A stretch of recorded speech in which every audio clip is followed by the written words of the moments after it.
Hello, this is day 11, unit 3 or chapter 4 in the book. And this is about rationalizing the denominator. What that means, basically getting the denominator of a fraction to not be a square root, which is an irrational number. So the way we can go about this is, you know that we can multiply this thing by 1 and it won't change it, right? So, and we also know that a fraction that is the same on top and the bottom, like 2 over 2, that this is equivalent to 1. So essentially, if I multiply this fraction by this fraction, I'm not changing it. I'm not cheating or breaking the rules. I'm not changing it because I'm multiplying it by 1.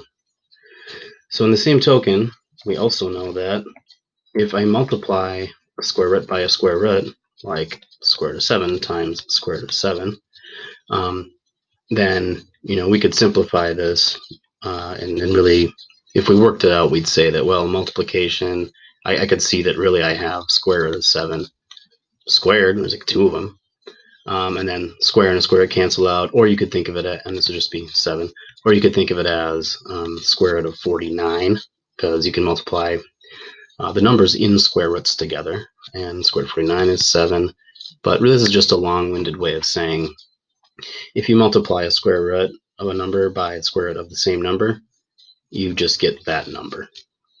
Okay, and there was 2 ways shown on how that happens, how that could happen. But so given all those pieces of information, what we could do is we could say, I want to multiply this by a fraction that is the same on top and bottom, so I'm not changing anything, but I want to get rid of the square root of 7.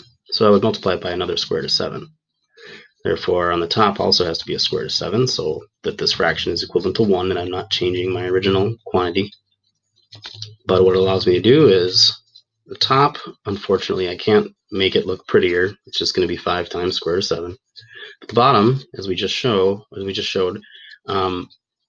this becomes, square root of 49, which is 7, or square root of 7 squared, which is 7.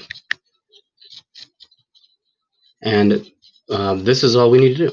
This is called rationalizing the denominator, because we turned the denominator from an irrational number, square root of 7, to a rational number, 7.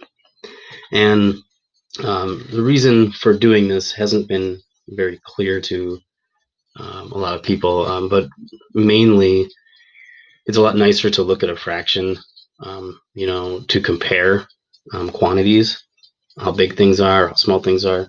If their denominators are all rational numbers, if they're irrational, it's a lot harder to quantify. That's one of the best reasons. It also, it's good practice for when you get in later math, when you use conjugates and things like that. But here's another example. And this looks a little different than this one. We also have a 5 out in front. Really, the main thing here is I don't really care about that 5 because it's rational. So anything that's not rational, namely the square root of 6, that's what I want to alter. So I'm going to multiply this thing by a fraction. And the only thing that the fraction needs to have is whatever the square root is on the denominator. So I don't care about the 12 or the 5, just the fact that there's a square root and it's on the bottom. Both have to be true on the bottom. So I'm going to multiply this by square root of 6 over square root of 6. This way, this fraction is equivalent to 1. I'm not changing my original fraction. I'm just kind of cosmetically making it look different so that there are no irrational numbers on the bottom. If I work this out step by step and showed all of the simplifications, it would look like this. 5 times square root of 36, because I did square root of 6 times square root of 6. And the 5 you cannot multiply through a square root bar. And then this is just going to end up being 12 square roots of 6 over 5 times 6, because square root of 36 is 6. And then we could simplify the 12 and the 6. It's kind of 2 ways of going about that. I really like cross-canceling, and I'll show it briefly here again. And this isn't really cross-canceling, it's just reducing.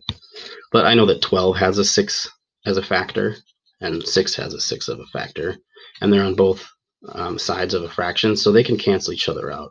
Essentially, we're saying 12 is really just 6 times 2. And 6 is on the bottom and 6 is on the top, so they can divide each other and turn into a 1 or just cancel each other out. And this leaves you with 2 square roots of 6 over 5. Alternatively, if you didn't like that, you know that you can multiply the bottom. It's 30. And you have 12 square roots of 6 over 30. But 30 and 12 have a common factor. We would be able to divide both top and bottom by what they're both divisible by, the largest number, which is 6. So I'm dividing the 12 by 6. The square root of 6 just hangs there. 12 divided by 6 is 2, and 30 divided by 6 is 5, and we still have this square root of 6 right there. So either way you want to think about it, but that's where we end up with. And I showed every step, so these problems aren't really that long. I just got very basic.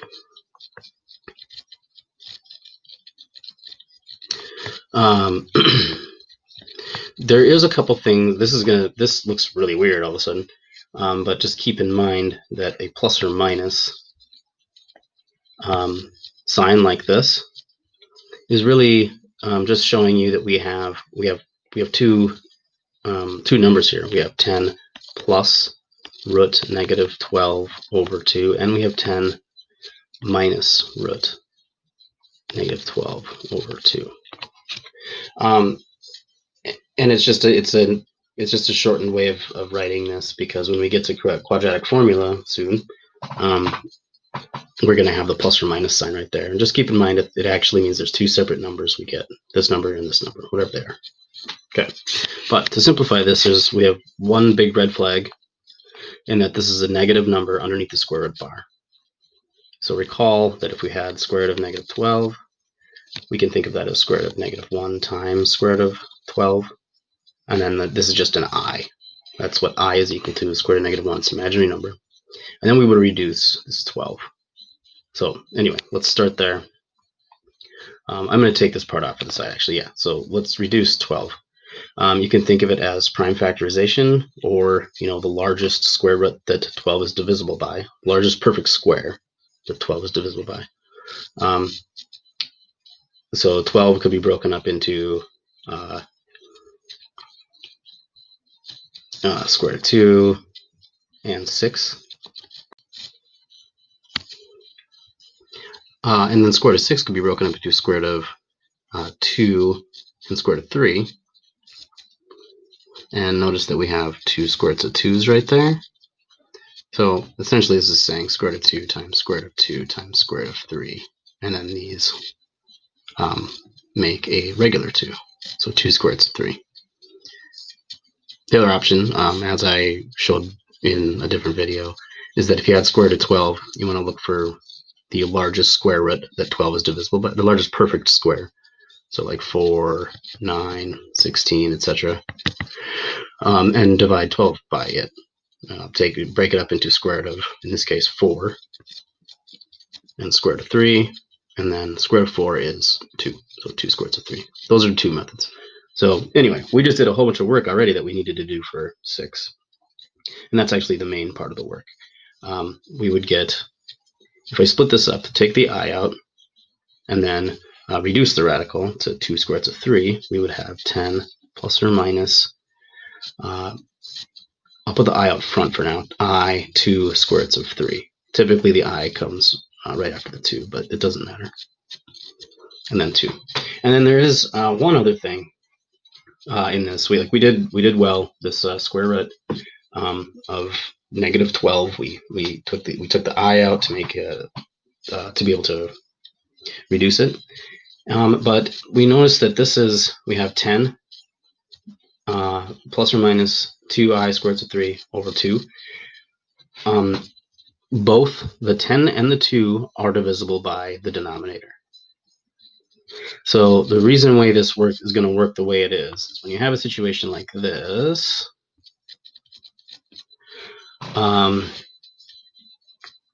we can reduce both the 10 and the 2 by this denominator too, simultaneously. The bottom 2 doesn't get used up when it's reduced by one or the other. It has to go both. And the reason being is because this is an addition or subtraction. And so technically, this is 10 over 2 plus or minus 2i root 3 over 2. Like when we had fractions, like if we started with this and we're adding fractions, they have a common denominator, I would combine the tops and solidify the base. Just join the base. So like certainly I could go backwards and split this up into two fractions. And then I would see that the 2's would cancel here, and this would just be a 5. So we could think of it that way. We could say 5 plus or minus I root 3. And that's why that works. But we could do it a little easier and just say, well, the 10 and the 2 would be reduced, and the 2 would be gone on the bottom, and the 2 would be gone on the bottom from this 2 and the 2. So 10 divided by 2 is 5, plus or minus. And then this 2 is gone. It's just a 1, and there's nothing on the bottom anymore. I root 3. So those are the problems you'll see coming up when we do quadratic formula, and there is a little bit of work for that to simplify it. Mainly we got to take care of the square root with imaginary number and reduce it, and then we ended up being able to reduce these. And just a note that if you had a situation where maybe, I'll just make this up, maybe you had 10 plus or minus 3i square root of 3 over 2. For our purposes, this is going to be okay. The 10 does divide with the 2, but it doesn't with the 3. So I could leave it like this, or some will say that the solution then is, well, you do reduce it with the 10, but you leave it as a fraction for the other part.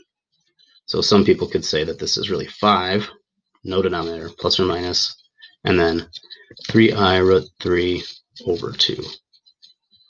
But in my opinion, this suffices. Okay, hopefully that helped. Again, the main thing is to be able to rationalize the denominator.